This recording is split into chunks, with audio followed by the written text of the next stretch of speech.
Tidak boleh dimasuki. Wah. Sebagai catatan, siapapun yang ingin menikmati keindahan Kuala Kencana, maka harus memiliki kartu identitas pegawai mesti PT ada Indonesia card atau kartu khusus Freeport keluarga Indonesia, pegawai. guys. Assalamualaikum warahmatullahi wabarakatuh. Bertemu kembali bersama Riza dalam channel Riza Official.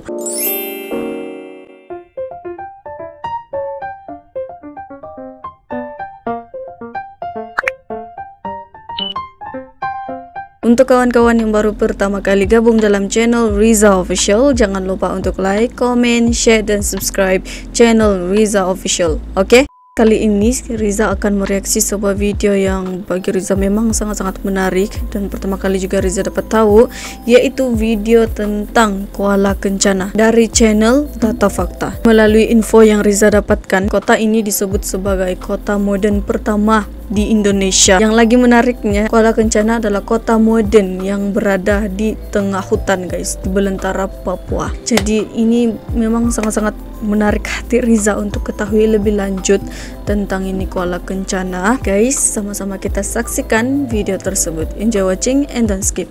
Oke?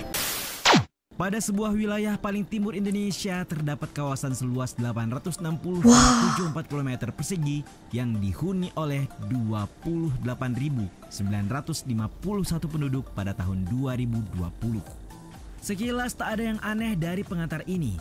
Namun, untuk mengetahui bahwa distrik yang bernama Kuala Kencana itu dilabeli sebagai kota modern pertama di Indonesia, tentu saja ini sesuatu.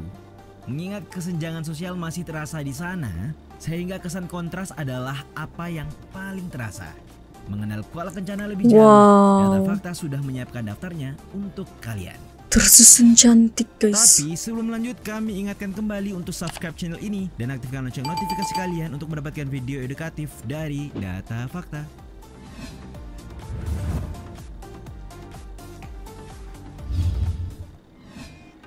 Kota modern di hutan belantara. Sebagai pengantar, mari terlebih dahulu berkenalan dengan sebuah kawasan yang letaknya ada di sekitaran kota Timika, Kabupaten Mimika, Papua ini. Sebenarnya Kuala Kencana adalah nama baru bagi sebuah tempat yang dahulunya bernama Kota Baru. Tepatnya setelah Presiden Soeharto meresmikan tempat tersebut untuk pertama kalinya pada tanggal 5 Desember 1955. Uniknya, meski berada di tengah-tengah hutan, nyatanya Kuala Kencana adalah kawasan yang terbilang modern. Hal tersebut bisa dilihat dari tata kelola pemukiman yang terkesan serupa dengan pemukiman yang terbagi menjadi beberapa blok. Belum lagi dilengkapi dengan halaman luas seperti halnya kawasan pemukiman ala negara-negara barat. Semua fakta ini benar-benar luar biasa, guys. Yang ada, sebab meski berjarak sekitar 20 km dari ibu kota Kabupaten Mimika, Kuala Kencana punya fasilitas publik yang memadai, di mana fasilitas yang dimaksud tidak kalah lengkap dengan fasilitas publik di sejumlah kota-kota besar atau kawasan pemukiman padat penduduk lainnya di tanah air. Mantap.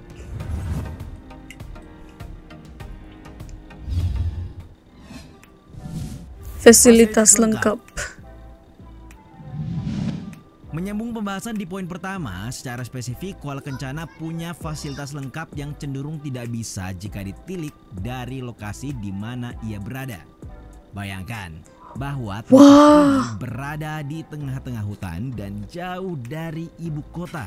Namun akan kalian dapati kolam renang standar olimpiade, lapangan golf, hingga pusat perbelanjaan. Selain itu terdapat pula lapangan sepak bola, lapangan badminton indoor, lapangan futsal indoor, salon, perpustakaan, dan layanan perbankan.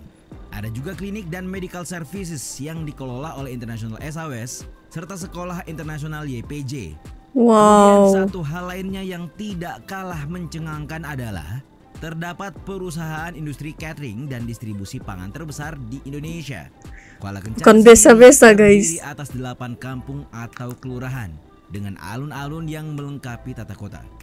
Alun-alun yang dirancang ala bangunan Jawa tersebut berbentuk persegi panjang dengan masjid di sisi barat dan gereja pada sisi sebelah timur. Kemudian di tengah alun-alun dipasang sebuah tugu karya pematung ternama Nyoman Nuarta yang menggambarkan kelima sisi dari Pancasila. Wah, luar biasa. Perumahan elit untuk karyawan Freeport. Karyawan Freeport. Bagaimana mungkin ada kota modern di tengah hutan Papua? Lalu siapakah pihak yang menginisiasi fasilitas super lengkap yang bahkan ada lapangan golfnya segala itu? Tidak lain dan tidak bukan, ternyata fakta ini tidak lepas dari kenyataan bahwa Kuala Kencana merupakan salah satu pusat administrasi dan pemukiman kerja PT Freeport Indonesia.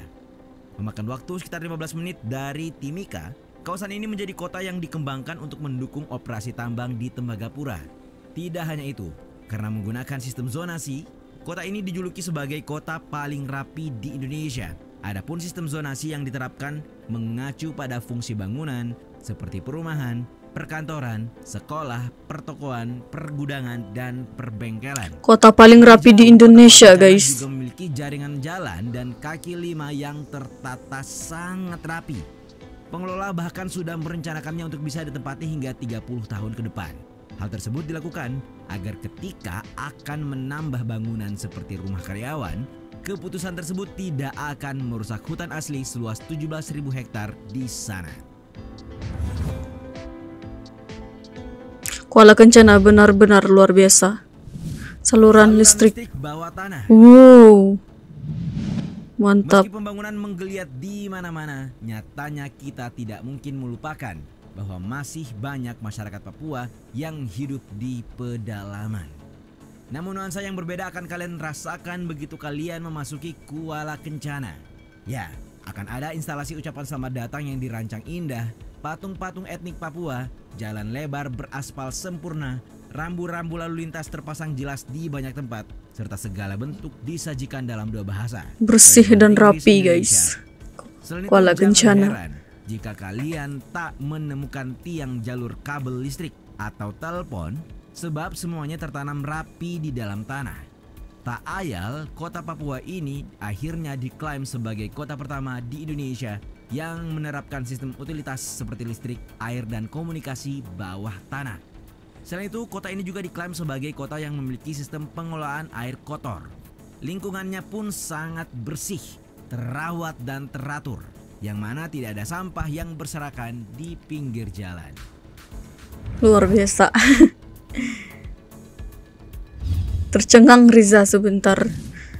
Tengok ini Kuala Kencana. Ramah lingkungan. Sejumlah fakta yang disebutkan tadi cukup membuktikan bahwa Kuala Kencana memang terdengar prestisius sebagai tempat untuk tinggal. Terlebih satu fakta lainnya yang tak boleh dilewatkan, yakni klaimnya sebagai kota yang ramah lingkungan. Apabila mengunjungi kota kecil modern ini, pengunjung akan melihat pepohonan rindang yang menghiasi setiap sudut kota. Bisa dikatakan bahwa hutan hujan tropis yang subur terhampar luas di kiri kanan jalan, beserta keanekaragaman hayati yang tinggi siap menyambut siapapun.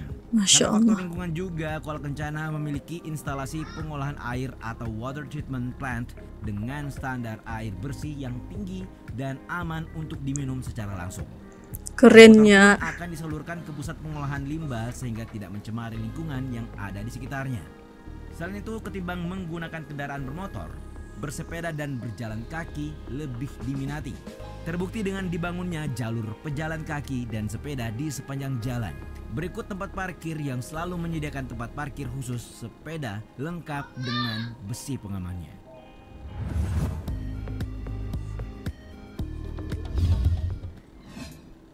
Tidak boleh dimasuki. Wah. Kuala Kencana memang sesuatu.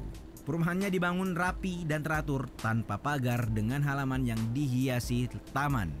Juga hamparan rumput yang luas, hijau serta terawat, dan jangan lupakan tawaran lingkungan hidup yang tentu saja naik level. Bukankah terdengar menyenangkan untuk tinggal atau sekadar berkunjung? Meski demikian, mari buang jauh-jauh angan-angan itu. Karena keindahan Kuala Kencana tidak bisa dinikmati semua orang secara langsung. Sebagai catatan, siapapun yang ingin menikmati keindahan Kuala Kencana, maka harus memiliki kartu identitas pegawai Mesti ada Indonesia kad atau kartu khusus Freeport keluarga Indonesia, pegawai. guys. Penjagaan di kota ini pun cukup ketat. Sebelum memasuki kota akan diperiksa untuk memastikan hanya orang-orang yang memiliki kartu saja yang dapat memasuki wilayah kota. Selain itu, Kuala Kencana termasuk salah satu kota yang tidak dapat dimasuki kelompok kriminal bersenjata.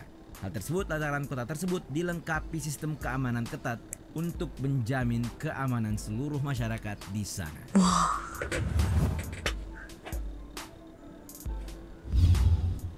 Mengejutkan, warga asli. Warga asli suku Komoro terusir.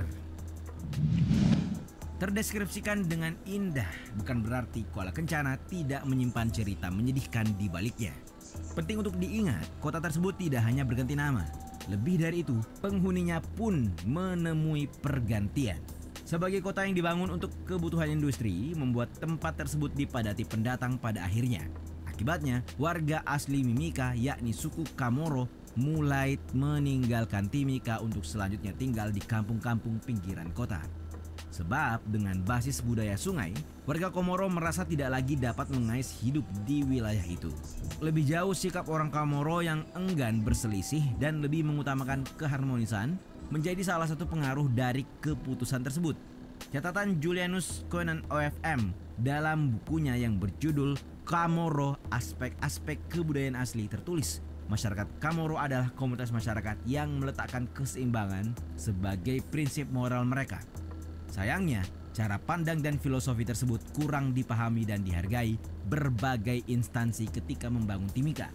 Dampaknya, proses kelumpuhan dan hilangnya jati diri masyarakat Kamoro kian cepat seiring derasnya laju arus industrialisasi dan bertambahnya populasi penduduk dari luar Timika. Itulah tadi fakta seputar Kuala Kencana, kota modern dengan segala kelebihan, namun nyatanya begitu kontras dengan kehidupan masyarakat setempat. Atau mungkin kalian punya pendapat sendiri mengenai ini? Sememangnya Kuala Kencana begitu sangat-sangat buat kita semua terpesona dengan keasrian, keindahan tempat tersebut dan bahkan kebersihan kawasan Kuala Kencana. Sayangnya setelah Riza tengok ini video, rupanya tempat tersebut bukanlah tempat yang dikhususkan untuk berwisata. Kawasan yang sangat-sangat terbatas yang hanya orang tertentu sahaja yang boleh masuk ke tempat tersebut, dan bahkan kereta yang harus melewati kawasan tersebut juga harus melalui pemeriksaan dan memang dijaga dengan ketat lah, memang dikawal dengan ketat, tidak dinafikan. Tempat tersebut memang sangat-sangat indah dan Riza tidak sangka ada kota modern di tengah hutan pula tuh, yang Riza sendiri pun baru tahu sekarang. Kota yang sangat-sangat berbeza dengan kota-kota lain yang ada di Indonesia, sangat-sangat menarik. Jadi terima kasih sangat-sangat kepada yang sudah request Riza untuk react ini video, dan terima kasih juga buat kawan-kawan semua yang sudah menonton reaction video Riza dari awal sehingga tamat video Riza kali ini. Jangan lupa untuk like, comment, share, dan subscribe channel Riza Official. Oke, bye guys, jumpa lagi di next video. Assalamualaikum warahmatullahi wabarakatuh.